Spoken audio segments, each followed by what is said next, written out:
A local IRS agent caught up in the mass federal firings speaks out. Good evening, everyone. I'm Megan Coltman. And I'm Mary Keeler. Matt has the night off. He's one of thousands of workers nationwide who are learning from the newly formed Department of Government Efficiency, or DOGE, that doesn't see a place for them in the workforce. Our Nicole LaFiandra is live right now at the Federal Building downtown. Nicole?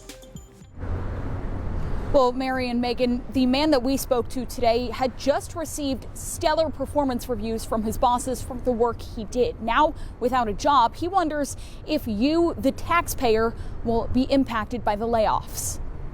The IRS maintains that if you file an accurate, electronically submitted tax return with a direct deposit, you should see the refund in 21 days. But what happens when you're flagged for manual review? People like Nicholas Jim are the ones sifting through that information. The only issue, I'd expected I was going to lose my job, but not that way.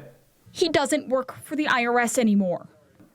I got a generic email, something along the lines of, you need to show up tomorrow morning, bring all of your things with you, prepare for termination.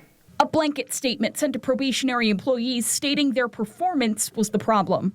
Basically, it stated that the long and short of it was, based on my performance and the guidelines set forth under President Trump's executive order on January 20th, the agency doesn't see a fit for me. Jim had just started in his role with the IRS last summer, so he was still in that probationary period.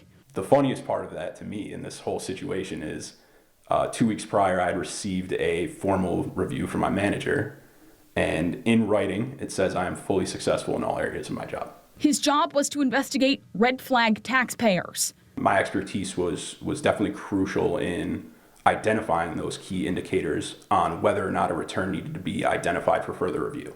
Now, despite assurances from the IRS and the Trump administration, many are wondering if these layoffs are going to prolong your tax return. Jim thinks it will. A lot of these probationary employees were people that were in charge of answering the phones. So you're going to have those long wait times that we were previously known for at the IRS, and if anything, they're just going to get worse. We talk about, efficiency and cutting costs, and I understand that from a logical perspective, but to do that to your cash cow, for lack of a better term, doesn't make sense in any way to me.